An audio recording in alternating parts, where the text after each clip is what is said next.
Male. Yeah, so we would need a Male, female. okay, so in this one, we'll talk a little bit about high frequency or HF propagation down in the 3 to 30 megahertz range, where we can actually bounce signals off the ionosphere and get all the way around the world, and actually all the way around back to yourself.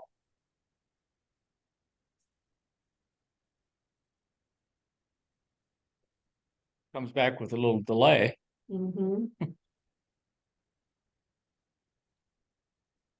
So the ionosphere, like I mentioned, is ionized oxygen and nitrogen and whatever else gases. There's a couple percent of other things in the atmosphere due to solar radiation, where the X-rays and ultraviolet ionize the atoms, which means they energize valence electrons enough that they actually are free. So you wind up with a positive ion and a negative ion in the upper atmosphere. And that is what affects the radio waves and causes them to refract or bounce off of it, bend. The ionosphere itself is the upper, above the troposphere. It's the 50 to 600 miles above the Earth's surface. So it goes up pretty high. And obviously, the top of the ionosphere gets the most radiation from the sun. So radiation that passes through the upper layers to get down to the D and E layers is a lot less, obviously, because it's filtered by the upper layers. So the D and E layers don't get as much ionization. So that's why they don't have the same bending effect on the higher frequencies. The D and E layers are the bottom, and D being the lowest layer, and that's the one that pretty much goes away at nighttime. And it absorbs signals during the daytime of the lower frequencies. And likewise, the F layer merges at night into a narrower single layer as opposed to two separate layers during the daytime. And this just shows what you see at night. Basically, you have an E layer, which is the combined D and E. It's also not as strong as it was in the daytime. And then the combined F layer. And this chart kind of shows primarily how high the layer is. It's kind of a confusing chart, but it says that most of the F layer is around 300 kilometers. It goes all the way up to 600 and all the way down here to what, 85, 95, whatever that is. Just another pretty picture of them and how the different types of signals either pass through, get slightly refracted, or refracted all the way. And this one is showing like specifically 10, 7, 10, and 30 megahertz. So that would be the 40-meter band, the 30-meter band, and the 10-meter band.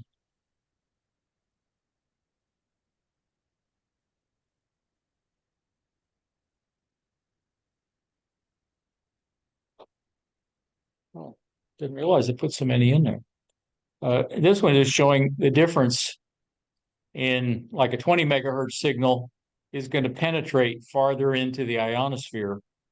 So it's actually going to get you a longer hop because it goes up higher before it's refracted. And it's actually refracted less. You notice the curvature, the radius of that. Whereas the 1 megahertz signal, it looks more like a reflection. It's a very sharp angle, but you don't get as far distance wise. Same kind of thing again. UHF pretty much goes straight through. VHF can get refracted. So which region of the atmosphere can refract or bend HF and VHF radio waves? Bravo. No, that would be. Did you change your mind? Charlie.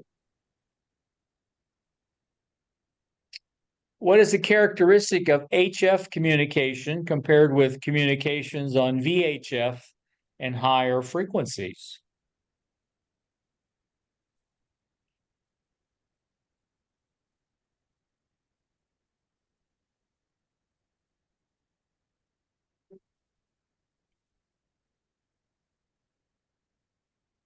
Any guesses? Still reading.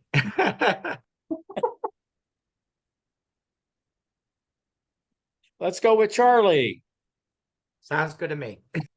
You can get long distance propagation on HF.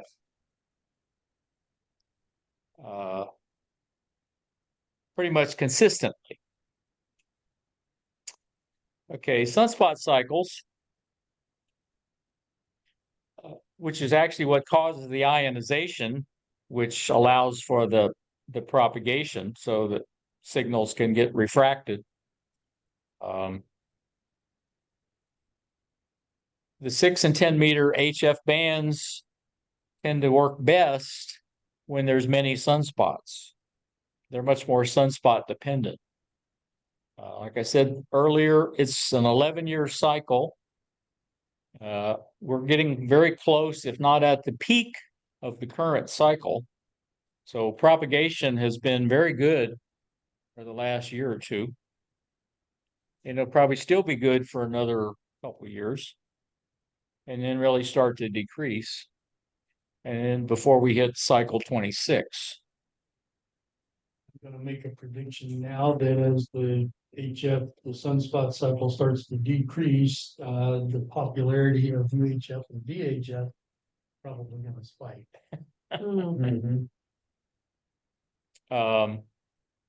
And obviously, the more sunspots you have, the more solar radiation reaches the Earth. So you get more ionization of the ionosphere, and it enhances the ability to refract or reflect. It's actually refract radio waves. I always wondered when I went to the ophthalmologist and they did a refraction. I always thought they were just using a big word, which they are. There's that skywave propagation basically showing the effect of different takeoff angles of the signal.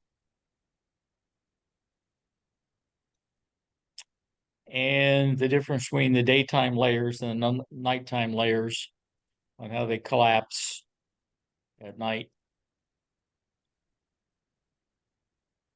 And you can usually see those changes starting to take effect around twilight or dawn.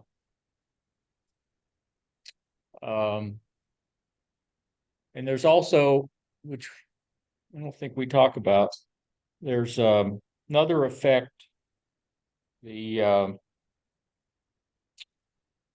what do they call the terminator? The gray line. Okay, as you go from night to dark, it's possible to get propagation if you're right on the gray line. Somebody else over in Europe on the gray line at the right time, and you can get propagation through that path. Of course, it moves, so it's not long. Which of the following bands may provide long distance communication? Alpha, Alpha?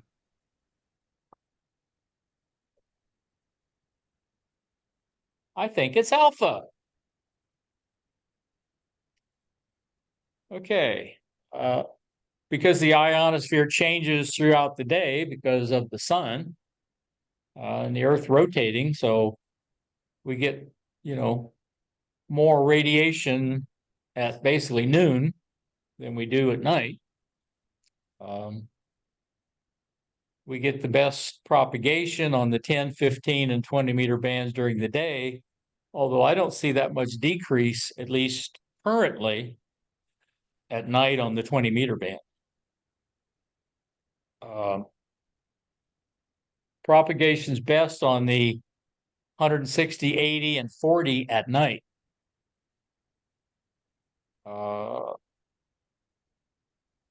And I guess there's less, I don't listen to those that much. There's probably less noise at night or not. Definitely a lot of noise in the daytime.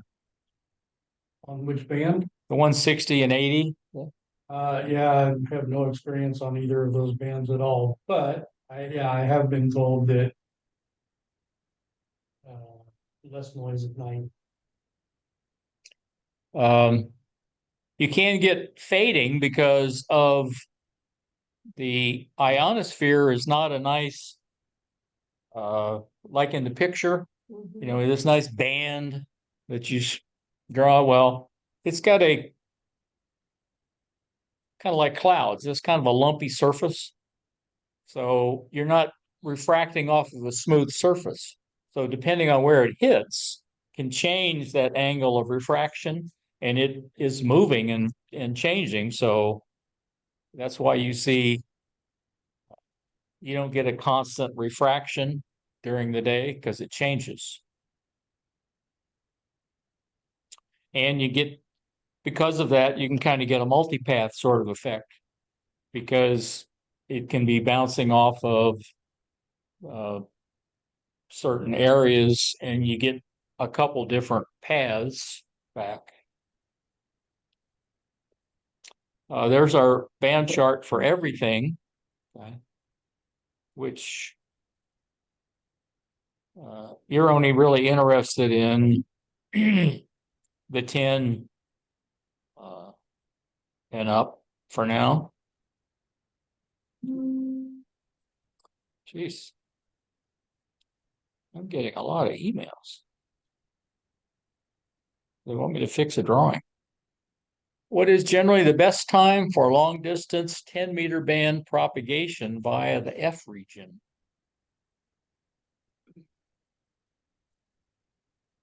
oh, that would be alpha, alpha. Aren't they about Charlie? Well, you're right. Well, we're between Alpha and Charlie. Yeah, Don to shortly. Let's see what it is. How about alpha? So basically daytime in high sunspot activity. So 4 or 5 years from now, you won't have any. What is the likely cause of irregular fading of signals propagated by the ionosphere?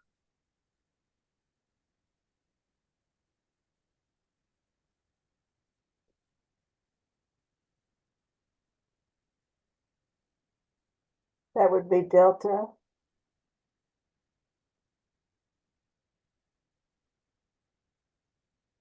I would buy that. Like I said, it's kind of like a multipath effect because of the irregular surface of the ionosphere or density. It's not a homogeneous thing.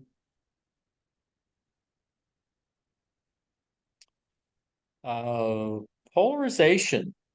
Okay. They're saying it's not as important on HF as it is on VHF, mainly because on HF, when you're doing propagation, it's converted to an elliptically polarized signal, regardless how it started out. So you're going to be receiving an elliptically polarized signal. If you're doing line of sight with VHF and UHF, it's going to remain vertical or horizontal, however it was transmitted.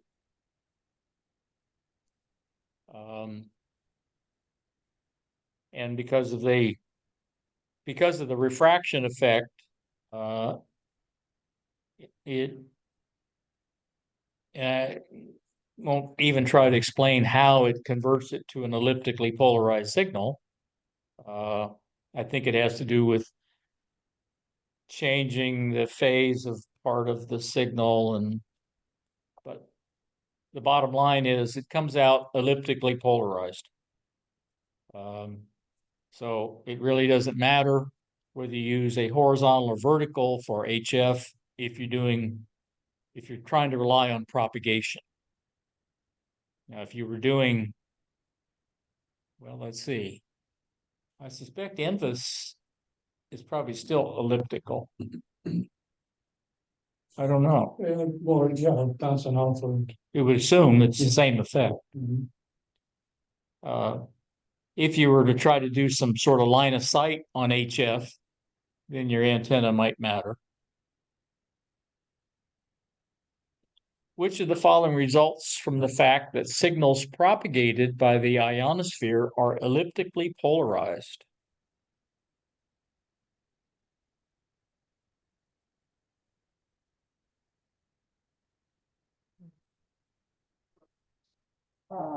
Bravo.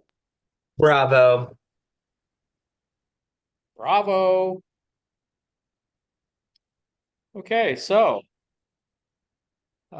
we learned the ionosphere is basically refracts HF and VHF signals, not so much on UHF, basically not at all on microwave and up. Long distance propagation is primarily on HF. You might get a little on VHF. You can have fading because of the irregularities in the ionosphere. So you can get different paths and cause that, just like in multipath where signals can add and subtract depending on the difference in their path length.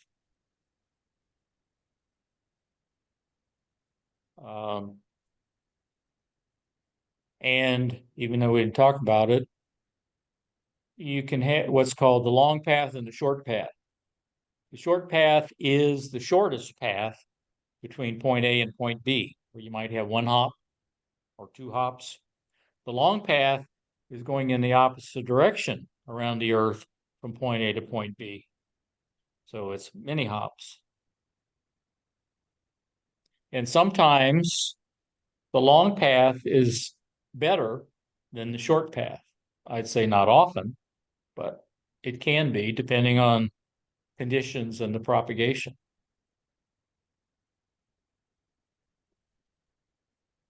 And it's even possible to hear your own signal going all the way around. They come back with a delay. And depending on how long that takes and what kind of delay, it could either be like an echo or add or subtract to your signal. It should be pointed out also that earlier, Bob was talking about a technique called EME, Earth, Moon, Earth, where you bounce a signal off of the moon. And people learn to do this just by they transmit, in a direction pointed toward the moon, and then wait for the signal to come back, and they hear their own signal going up. And once they learn how to do that, learn all the particulars and everything, then they can use that to bounce off and go, and you can get 12,000 miles out of that. But I mean, like you said, over 250 dBs of attenuation going to the moon and back. You're looking at you got to send a strong signal up, and you're still going to get a very weak signal coming back. So not only does your transmitter have to be top notch, your receiver has to be pretty awesome also. Yeah, which gets to be more expensive. Yes. Yeah. That means your signal, 250 dB means your signal is 1/10 to the minus, or 1/10 to the 25th. That's, picovolts. And the ionosphere converts signals to elliptically polarized, regardless of what you start off with. So it doesn't matter in the HF world with propagation, whether you're using a horizontal or vertical, it's whichever's easier. If you're doing the lower frequency where you have long wavelengths, it's typically going to be a wire antenna because you might need 66 feet or 120 feet of antenna.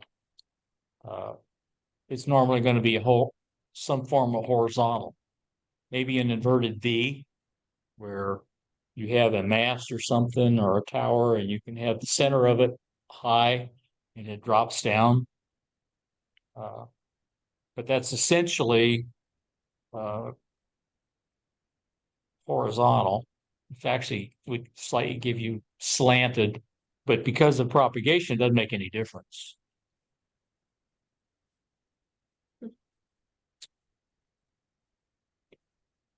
Well,